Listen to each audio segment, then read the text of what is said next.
All right, so now that you have taught your family member how to play the ant song, which is a great song, you guys can play it and one person can sing and the other person can play, you can both sing. It's a really good song. And of course the ant song, it also can be done for viola or cello. You just have to slightly change the lyrics and you can make them up. So once you've done that and you've practiced it a lot and everything feels good, we are going to pick up the magic wand of the violin, the bow. Okay, so let's talk about how to hold the bow, which is, it's both a very simple thing and something that evolves and changes over your whole lifetime of playing your instrument, right? And it's another, as with almost all things in the violin, we want to encourage our students and ourselves to always be extremely relaxed. And it's very difficult to force yourself to relax or to force anyone else to relax. That's kind of a dichotomous idea, but it's still something that we want to find ways of encouraging. So we can do that through stretching, through exercising, through breathing. You can do some breathing exercises with your family member. You can do some fun dancing, whatever you want to do. I like this one personally, where you make your hand look like it's made of Jell-O. Really gets things nice and loosened up. Yeah. All right, so first I will demonstrate the bow hold. So we want our fingers to be independent from each other, but working together at the same time, right?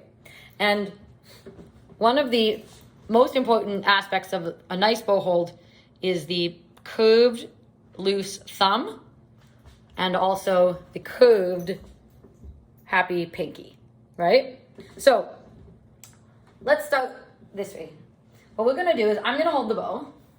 And so we hold the violin with our left hand, we hold the bow with our right hand, right? What we're gonna do is I just want you to sort of collapse your hand onto it really loosely like that. Nice. Yeah, everything is really soft and loose. That's wonderful, right? So let's have our family members just a couple of times gently place the hand. You can even let your hand go more, even more. Just let gravity take over. Great. So it's that kind of looseness that we want our students to have when they pick up their bows and that we want to have always, right? From here, we can imagine that we're rotating just a tiny bit. So again, just collapse the hand on and then just rotate the tiniest bit towards the top of the bow. Collapse and then rotate just a tiny bit. That's really good. It's really, really nice. All right, so now I want you to collapse, rotate, and then take your thumb and place it on there. So, oh! Hazard of the job. Best to wear glasses. So collapse, rotate, plant your thumb. Place it so really nice and curved. Our thumbs are gonna want to be straight like this, right? That's kind of but we actually want to get those knuckles working. Okay. Beautiful. So one more time, let's collapse, tilt, and place your thumb. Good. All right, next, let's place our pinky finger, which should go on the wooden part, right? Not on the metal. That's often sometimes what our first instinct is to do, but we need to keep it on the wooden part of the bow, nice and curved. You have a very good natural bow hold there. So those are our two outside points, right? Our thumb and our pinky. And from there, we just let the other fingers relax onto the stick. These two fingers can sit nicely on the frog, and this finger can be a little bit less grippy, just relaxed, and then try your tilt again. Okay, and I'm gonna move your thumb a little bit. I have a bow, so don't worry about dropping it. So check the person's thumb to make sure that it can come off and on so that it's nice and loose. And now I'm going to let go and you're going to hold the bow without me. Are you ready? Mm-hmm. Nobody worry if your parent or family member drops the bow. It'll be okay. And beautiful. Really, really, really nice, right? So let's practice getting into that position a few times. And let's just see how your thumb looks, right? See how your thumb looks? Good. So I'll take the bow. Shake your hand out. Everybody shake our hands out. And let's go again. So remember our steps. Collapse, tilt, place the thumb, place the pinky, drape the other fingers over. See if you can get these fingers a little bit further down. Tilt, really nice, and then bow. Okay, great. So some of our, and this will change as you put the bow onto the violin or viola or cello. It'll actually should be easier because then something's holding it up. Holding it in the air is probably one of the hardest things we can do. But we need to build some strength and some flexibility for our family members. So we'll do some of our favorite bow exercises, which once you're in your really nice bow grip, have them do windshield wipers. Checking to make sure you're not going to hit anyone on either side of you. Safety rules of playing the violin, right? Okay, can you try some windshield wipers? So this is about flexibility of the wrist, right?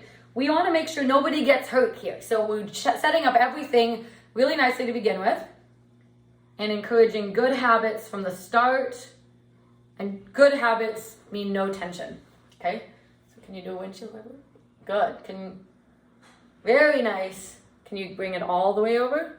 Yeah, and all the way back. So have your family member use their index finger to go forward and their pinky finger to go back. And you can kind of feel the weight distribution changing.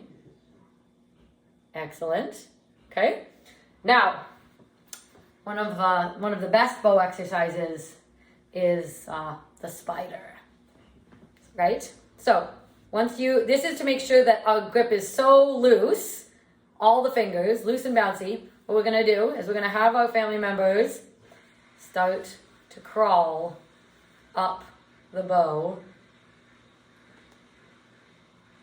Little tiny bit at a time. All the way until we get to the tip. And then we can flip it upside down and crawl all the way back to the frog. Okay?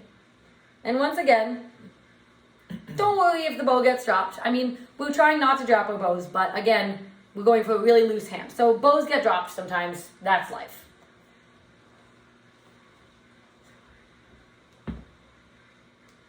Beautiful. Tilt a little more. Okay. Can you just go straight up? See how, if you can you bounce your hand a little bit and feel the fingers moving? So we're a little tense. That's totally normal, but that's what this exercise should help with. All right. Do you want to start crawling?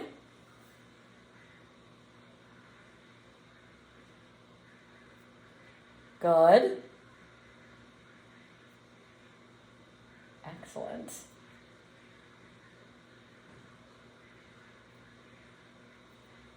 Wow.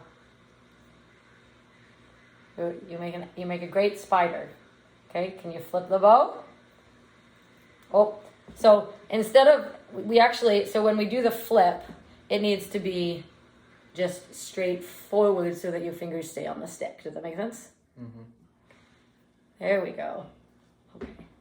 And then balancing it is trickier when the frog is at the top because it weighs more, right? It's just about a little finger dexterity. Wow. You must have met a lot of spiders in your life. Mm-hmm. Really good at that. And excellent. Okay. Moving on, we will pair the bow and the violin.